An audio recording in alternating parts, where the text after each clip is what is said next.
মুরগি ডিম পাড়ার আগে এলাকাবাসী বুঝে যায় কেন মুরগি কর করায়, বুঝছেন?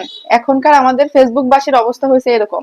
কবে কার বাচ্চা হবে, কবে কি হবে, কবে ডেলিভারি হবে, মানে বাচ্চা হওয়া থেকে শুরু করে, বাসর ঘর থেকে শুরু করে, বিবাহ থেকে শুরু করে, একদম বাচ্চা ডেলিভারি, বাচ্চা কুলে, বাচ্চা কিভাবে বড় হচ্ছে, সবকিছু আমরা এখন ফেসবুকের মাধ্যমে দেখতে পাই।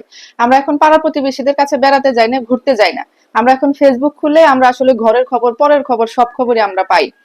এই যে বিথি আপু, এই বিথি আপুকে দেখলাম সে বাচ্চা পেটে নিয়ে পিচ্ছিল উঠানের মধ্যে হাঁটছে। আমি তো ভেবেছিলাম তার বাচ্চা উঠানের মধ্যে পড়ে গিয়ে ডেলিভারি হয়ে যাবে, সেটা হয় নাই। তারপরে শুনলাম যে তার নাকি ডেলিভারি হসপিটালে হয়েছে। এখন ডেলিভারি যখন ব্যথা উঠে, প্রসব ব্যথা, সবকিছুই মানে আমরা ফেসবুকে ঢুকলে দেখতে পাচ্ছি তার কখন ব্যথা উঠছে, তার কতক্ষণ ব্যথা উঠলো, সে কিভাবে মুচড়াচ্ছে, সে কিভাবে কাতরাচ্ছে, সবকিছুই কিন্তু আমরা ভিডিওর মাধ্যমে দেখতে পেলাম। শুধু সে যে ভিডিওতে দেখায় তা না, তার অল ফ্যামিলি, তার পুরো পরিবার হচ্ছে যে এই জিনিসগুলো তুলে ধরে। এখন আমার কথা হচ্ছে যে সবকিছুই কি একদম তুলে ধরতে হবে? কিছু জিনিস তো আছে যে আমরা এগুলো একটু সিক্রেট রাখতেই পারি, তাই না? সিক্রেট রাখা তো উচিত। সবই যদি একদম পাবলিকলি প্রকাশ করেন তাহলে এটা কেমন ব্যাপার? আপনাদের এই যে এই কাদা, মানে কাদা মাখা উঠানের মধ্যে, পিছলা উঠানের মধ্যে 9 মাসের গর্ভবতী পেট নিয়ে আপনি যেভাবে হাঁটলেন, অনেকে তো আপনাকে নিয়ে এমন ভিডিও বানাচ্ছে যে উনি দুনিয়া ছেড়ে চলে গেছেন, উনি আর দুনিয়াতে নাই, সবাই তার জন্য দোয়া করবেন, সবাই তাকে ক্ষমা করে দিবেন।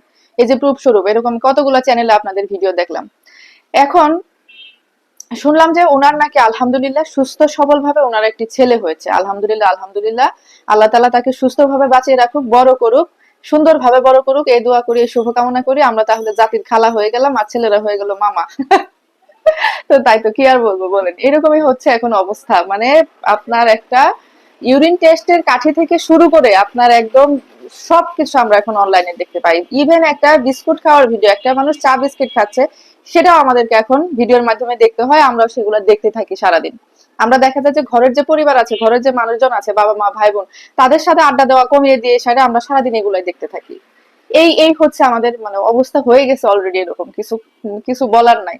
তো যাই হোক, আলহামদুলিল্লাহ যে ওনার যে সুস্থ সবল ভাবে বাচ্চা হয়েছে সেটার জন্য আলহামদুলিল্লাহ, কারণ সবাই যেভাবে বদদোয়া দিচ্ছিল স্বাভাবিক এরকম জিনিস তো কেউ আশা করে না। আর আমি তো জাস্ট ভয় পাচ্ছিলাম উনার এইভাবে করে এত বড় একটা পেট নিয়ে হাঁটা দেখে, পিছলা উঠানের মধ্যে হাঁটা দেখে আমারই হাত পা কাঁপতেছিল যে এই মহিলাটা এই বুঝি পড়লো, এই বুঝি একটা অঘটন ঘটে যাবে, এরকম একটা অবস্থা। আপনারা যারা ভিডিওটি দেখেছেন তারা নিশ্চয়ই বুঝতে পারবেন। উনি শুধু একদিনে এই কাজ করেনি, উনি লাগাতার এই ধরনের কাজ করে গেছেন এরকম ভাবে, শুধু এই ভিডিও বানানোর জন্য এই ধরনের কাজগুলো করে গেছেন। তারা নিজের বাচ্চার সেফটির কথাও চিন্তা করে না, তারা নিজেদের সেফটির কথাও চিন্তা করে না।